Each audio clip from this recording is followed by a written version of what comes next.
Hello, hello, hello, Cryptonauts. Welcome back to another episode of Cryptocurrency Chat.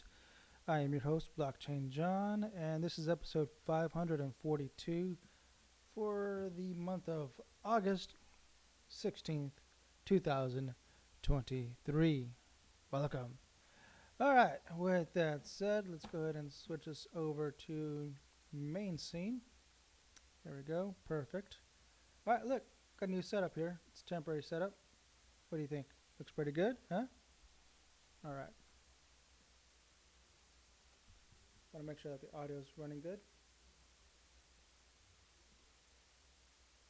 Hmm. Test, test, test. Okay, there we go. Looks good. All right, Cryptonauts, with that said, let's go ahead and get started with the first news of the day. But before we do that, I'm rushing myself. We do have a coin tree, right? If you guys want to help support the channel, of course, likes are really great. I love likes. Subscribe, hit the subscribe button or the follow button. Those all work very well. But if you want to take it to the next step and help donate via crypto, we do have a coin tree available. That is cointr.ee/C3 media. All right, Cryptonauts. And if you want to donate coins, there's some coins there that are available. Okay? And if you guys want to listen to the podcast via fountain.fm, it is available there, and you can earn Satoshis for listening to the podcast. All right, let's see now. Let's hit to the first news. All right, first news of the day. Bitcoin hits all-time high in Argentina following Javier Milei's shocking win. And of course, all our crypto news is provided by decrypt.co. All right, let's see what's going on here. Bitcoin is now the most valuable it's ever been in Argentina following a crypto-friendly libertarians' unlikely win in the country president primaries on Sunday. Assets dropped in value and the Argentine peso ARS dipped meanwhile after anti-established candidate Javier Milei grabbed the top spot in the South American nation's election and spooked investors. But Bitcoin has held steady, and due to the dipping peso, hit an all-time high of 10.2 million ARS yesterday, according to CoinGecko. It has since dipped to 10.1 million Rs.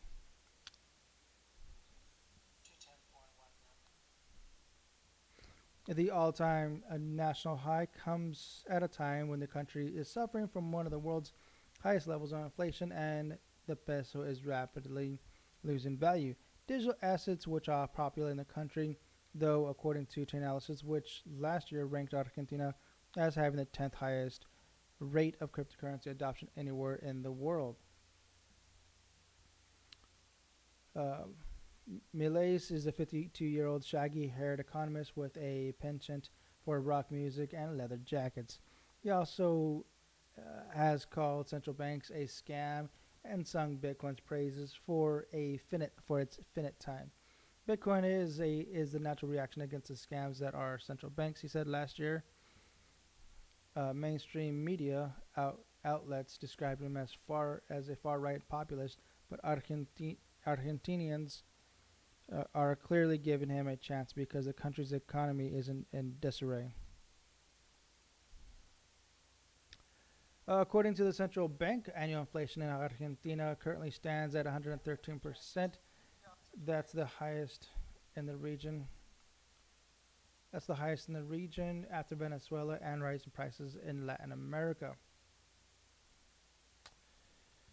Third largest economy to have pushed many into poverty. And my apologies, I am looking at my connection, making sure that everything is running smooth. So I'm getting some glitch going on here. Sorry, give me one moment while I double check this. Okay, looks good. All right, cool. Let's continue. Social media savvy Milei has said he wants to dollarize the economy and wants Argentina to distance itself from the communist countries like Venezuela and China. If he wins, he will make Argentina into a Bitcoin-friendly economy too. Well, nice. That's great. I want to see more countries adopt Bitcoin. That's a good thing. All right, next news. We have prosecutors aim to use Caroline Ellison's personal notes as evidence against SBF. All right. Legal proceedings involve former FTX CEO Sam Bankman-Fried took a new twist as the prosecutors revealed their intentions to use personal notes and diary entries by Caroline Ellison, the former CEO of FTX's sister trading firm Alameda Research, as evidence against him in the criminal trial. In August 14th filing with the U.S. District Court from the Southern District of New York, prosecutors outlined that they plan to present a collection of Ellison's personal to-do list and notes during her spell at Alameda's helm. The government's intend to offer into evidence certain handwritten and typed notes that Ellison maintained to keep track of the conspiracy's activity. Reads the filing. For example, Ellison took notes at meetings with her co-conspirators at which they discussed, among other things, the financial health of Alameda and its liabilities to FTX.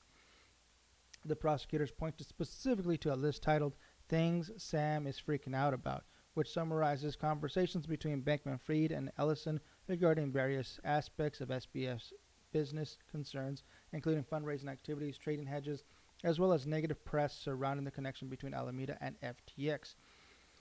These notes, the prosecution argues, are an inadmissible hearsay, as a former Alameda CEO took them to memorialize information supplied to her and to provide a reference to help carry out her role in the conspiracy. Last month, the U.S. Department of Justice asked for a federal judge to issue an order restraining SBF and others involved parties from making statements that could potentially interfere with a fair trial. The move followed the publication of the New York Times article that unveiled personal Google documents written by Ellison.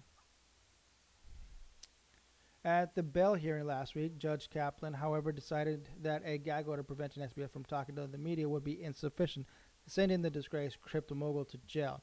The former CEO of Alameda was previously in romantic relations with SBF and is set to be a key witness in the FTX former boss trials in October. Ellison's personal notes offered insight into the day-to-day operations of what prosecutors allege were fraudulent activities at FTX. Wow, yeah, it's going to be a big case. There's going to be a lot of things coming out. Don't be surprised if you see some crazy stuff, that was documented. All right. So the Ellison's admit shortfall in users' fund. These include a recording of Ellison from an all-hands-on meeting on November 9, 2022, just 2 days before FTX and Alameda filed for bankruptcy. During that meeting, that was covertly recorded by Alameda employee, Ellison offered explanation about the liquidity crisis faced by FTX at the time. According to Ellison, Alameda was borrowing a bunch of money via open term loans and used that to make various illiquid investments, with most of the loans called during the crypto crash of 2022. In order to meet those loans recall, we ended up borrowing a bunch of funds on FTX, which led to FTX having a shortfall in user funds, Ellison said in the meeting. The filing further indicates that Ellison had held discussions on the matter with SBF, as well as the exchange's co-founder and CTO Nishad Singh, as well as its director of engineering Gary Wang. When asked by Alameda employee about who was responsible for the decision on using user deposits, Ellison answered, Sam, I guess. Singh and Wang have both pleaded guilty to fraud charges and are cooperating with prosecutors. Bankman-Fried's lawyer have responded to the prosecution's motion, moving to exclude any evidence gathered after July 1st. They argued that the prosecutors failed to provide specific information in a timely manner, substantially hindering SBF's ability to prepare his defense. Dun dun dun. Yeah. SBF, man. All right, let's go on to the third article. Here is Ledger adds PayPal as on-ramp for Bitcoin Ethereum purchases. There's a lot of bad press about Ledger, obviously creating a backdoor in their devices, but this is actually kind of cool for people, for the masses to onboard. There's a lot of people out there that use PayPal, so now they can use PayPal and connect it to the ledger. I think let's read the article and see what's going on here. All right. Hardware crypto wallet provider Ledger is launching a new on-ramp solution with PayPal. Owners of a Ledger wallet can now use their PayPal accounts to acquire cryptocurrencies like Bitcoin, Ethereum, Bitcoin Cash, and Litecoin. Those acquisitions will be instantly transferred to their Ledger wallet, eliminating intermediary steps. For the users who've transacted cryptocurrencies using PayPal before, purchases in Ledger Live require no additional verification. It's designed with both the crypto novice and the expert in mind. That is cool. That's cool. All right. Let's see. Rather than using non-secure browser wallets or holding their funds on exchanges, users can combine the ease of use they want with the security they need, a Ledger spokesperson told Decrypt. Ledger users previously had options such as MoonPay, Wire, or Coinify for on-ramp solutions. However, incorporating a significant player like PayPal marks a noteworthy milestone for the French firm. In a statement, Pascal Gauthier, chairman and CEO of Ledger, highlighted Ledger's dedication to demystifying the crypto landscape. Quote, both PayPal and Ledger prioritize delivering secure, efficient, and rapid transactions globally, said Ledger CEO Pascal Gauthier. With over 2 decades leading the digital payment evolution, PayPal's expertise complements our mission in this new era of assets advancement through our integration. Whether you're new to crypto and want a trusted provider to enter the space, or you're already in the space and want an easy way to buy crypto and immediately secure it in your ledger, this will be a great feature for you, the Ledger spokesperson said. Ledger has teased that additional features arising from this collaboration with PayPal are on the horizon, set to be disclosed in the coming months. Facing competition from emerging powerhouses like Block, established by ex-Twitter CEO Jack Dorsey, as well as new financial ventures by Apple and Google, PayPal appears to be ramping up its pace in the crypto arena. Recently, they even unveiled the PayPal USD PYUSD stablecoin deployed on Ethereum. Yeah, PayPal is on supercharged mode right now, on turbo mode. They're not messing around, man. They're trying to show the world that they are the dominators. All right, cool. Let's hit the last news article. And give it a little stretch. Okay. Okay, who likes games? I like games. I like games, especially on blockchain or Web3. So, yeah, here's an article on games. Yeah. GG. Here are 5 games building on Ethereum scalar immutable Zkevm. That's awesome. Let's check it out. All right, gaming-centric Ethereum scaling network immutable Zkevm has launched its testnet. Crypto tech firm Immutable announced Monday, letting dozens of blockchain game studios start experimenting with the scaling solution ahead of the eventual mainnet rollout. In simple terms, Zkevm networks can increase the number of processed transactions and provide additional privacy and security features compared to the main Ethereum network. The main Ethereum network doesn't finalize transactions as quick or cheaply as a Zkevm network, which bundles or roll-ups multiple transactions into one without data being revealed. Unlike the firm's current Immutable X network, Immutable Zkevm is built on top of Polygon Zkevm technology via a partnership with Polygon Labs. Here's a look at the biggest games that have announced plans to use the new Immutable Zkevm network. Metalcore. Metalcore is a sci-fi shooter game that's part first-person shooter and part player versus environment mech fighting game, letting players go from being a ground troop to operating a massive robotic mech in seconds. The game is still in development, but will leverage the immutable Zkevm network for its crypto transactions, beginning with its closed beta knockoff event on September 15th. All right, let's see if this is a video. This is a video. Okay, cool. Check that out. Okay, admit it. That is cool. That's cool. All right. Sharedbound, Immutable Games and game studio Bazooka Tango are resurrecting the fantasy player versus player card auto battler title Shardbound as an NFT game. Years ago, Shardbound's original indie developers at Spirit Walk Games encountered what Bazooka Tango's CEO Bo Daly previously told Decrypt was, quote, a little bit of a business problem.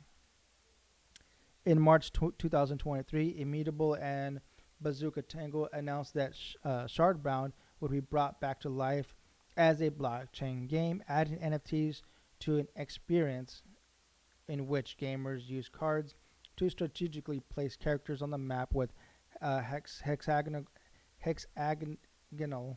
tiles. The game is still in development. All right, Medieval Empires. Medieval Empires is a strategy game whose developer announced earlier this month that the project will use Immutable's Zkevm network, but have not specified exactly how just yet. The game plans to take a play-to-own approach to NFTs where players are able to own the in-game items they find as they play. The game is currently playable on Mac OS and Windows PCs, and when the game studios have already released a token called MEE and Virtual Land Polygon NFTs with no announcements yet made regarding a potential migration. The studio is selling silver bundles, which are quantities of a synthetic in-game currency that can be purchased with USDC stablecoin. We'll check that out, Medieval Empires. All right, next on the list we have EF Defense. EF Defense is a mobile strategy game, and developer Oracle announced its plans to use the immutable Zkevm network in July 2023. The play-to-earn tower defense game challenges players to stop Dark Force from taking over the fantasy worlds called the Land of Abundance and the Akaros continent. The Android and iOS game offers 70 different playable characters and has already released Polygon NFTs of playable characters. Neither Oracle nor Immutable have yet specified how the game will use the Zkevm network. All right, next on the list we have Galaxy Commanders. Galaxy Commanders is an upcoming PvP mobile and PC sci-fi game that announced plans to use the immutable Zkevm network in July 2023. In the game, players will be able to own in-game battleships as NFTs, fight an epic space opera setting, and complete various quests. The game will use its own cryptocurrency, Dimension. All right. Is that it? Okay, that was actually a quick one. Yeah. GG. Oh, check out Metacore. Actually, we did check this out, huh?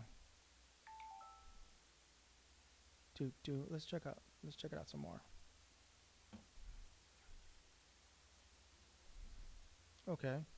Metalcore. This looks promising. Ooh, okay. I like that. Looks good. Nice. Well, there you go, Cryptonauts. We're pretty much done with this. That was going to be a short episode. I know. I wish there was a little bit more, but that's pretty much what we have for today. So, with that said, Cryptonauts, let's just close it up now and just don't waste your time. So, until next time, Cryptonauts, stack sats and huddle. Adios.